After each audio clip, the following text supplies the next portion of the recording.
सरकार के हर दरवाजे पे लड़कियां गई लेकिन उनकी एफआईआर तक दर्ज नहीं हुई। अब बेटी बचाओ बेटी पढ़ाओ नहीं, बेटी बचाओ और बीजेपी से बेटी बचाओ। और करनाल एक बहुत बड़ा भ्रष्टाचार का केंद्र बन के आ गया है लगातार। और ये जो पत्रकार आकर्षण उपल जिनको पुलिस ने गिरफ्तार किया है, ये एक जागरूक पत्रकार के रूप में इन्होंने अपनी जगह बनाई है। और यहाँ तक कि खेल मंत्री संदीप सिंह वाले मैटर में तो मुख्यमंत्री जी ने एक तरीके से उनको क्लीन चिट दे दी बिना किसी जांच इंक्वायरी के। हरियाणा की बेटियां सर दिल्ली के अंदर बैठी हुई है अपनी मांगों को लेकर, और कोई भी इससे ज़्यादा दुर्भाग्य की क्या बात हो सकती है। लगातार 3 महीनों तक ये बेटियां 7 बेटी, जिसमें से एक अंडर एज बेटी भी शामिल है, अपने मान सम्मान की लड़ाई लड़ती रही। सरकार के हर दरवाजे पे लड़कियां गई लेकिन उनकी एफआईआर तक दर्ज नहीं हुई। अंततः सुप्रीम कोर्ट ने बीच में इंटरवीन करके उनकी एफआईआर रजिस्टर के दिल्ली पुलिस को आदेश दिए। हम सुप्रीम कोर्ट का धन्यवाद करते हैं कि उन्होंने एक न्याय की प्रक्रिया में एक पहला कदम उस सुप्रीम कोर्ट के माध्यम से बढ़ा। लेकिन उसके बाद से भी जो कानूनी कार्रवाई होनी चाहिए थी दिल्ली पुलिस नहीं कर रही।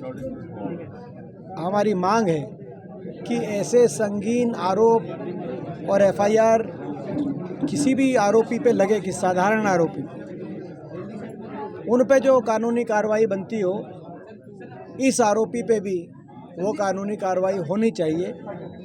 कोई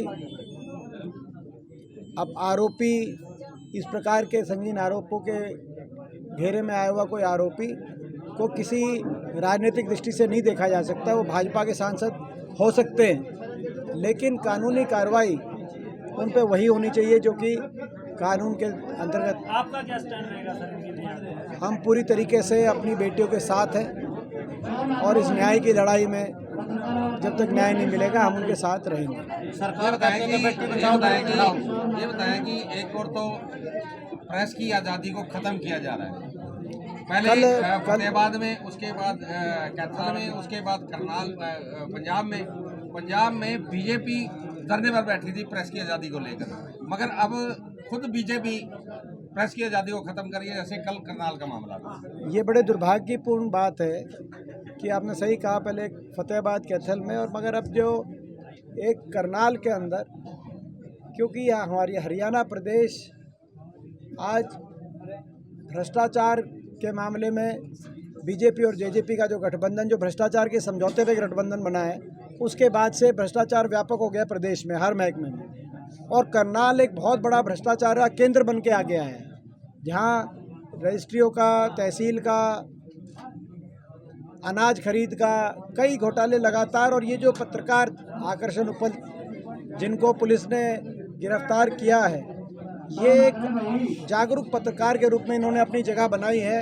कई घोटालों पर से पर्दा उठाने का काम किया है।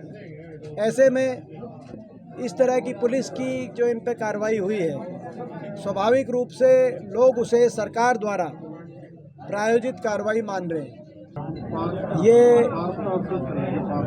चाहे वो संदीप सिंह जी वाला मैटर हो, चाहे वो बृजभूषण शरण वाला मैटर हो, दोनों पे आरोप लगे, लेकिन जो कार्रवाई होनी चाहिए थी वो कार्रवाई नहीं हुई। और यहाँ तक कि खेल मंत्री संदीप सिंह वाले मैटर में तो मुख्यमंत्री जी ने एक तरीके से उनको क्लीन चिट दे दी बिना किसी जांच इंक्वायरी के। तो ये भाजपा का सत्ता का अहंकार नहीं तो और क्या है। और सत्ता के अहंकार के साथ साथ भाजपा का जो एक नारा था, बेटी बचाओ बेटी पढ़ाओ, वो नारा भी आज अधूरा सुनाई देता है।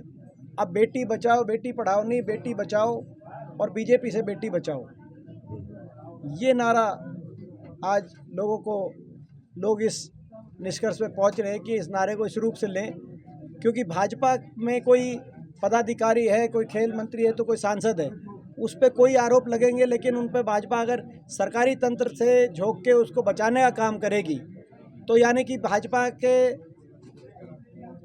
अंदर जो लोग बैठे हैं उनको एक संदेश दिया जा रहा है कि आपको लाइसेंस है अपराध करने का। और बेटियों को ये संदेश दिया जा रहा है कि अगर कोई भाजपा का है उनके खिलाफ आप आवाज़ उठाओगे, इतने शक्तिशाली ये लोग अपनी शक्ति का प्रयोग आपकी आवाज़ को दबाने के लिए करेंगे। ये संदेश देश में अच्छा नहीं जा रहा, गलत जा रहा है। और सरकार से मैं अपील करता हूँ बार बार, इन मामलों को राजनीतिक दृष्टि से सरकार ना देखे। ये राजनीति के विषय नहीं है। इन मामलों में राजधर्म अपनाया जाए और हर बेटी का मान सम्मान, हर बेटी की इज्जत सरकार की, पूरे देश की इज्जत है और हर बेटी को अपने मान सम्मान और इज्जत के लिए उनको अधिकार दिए जाए।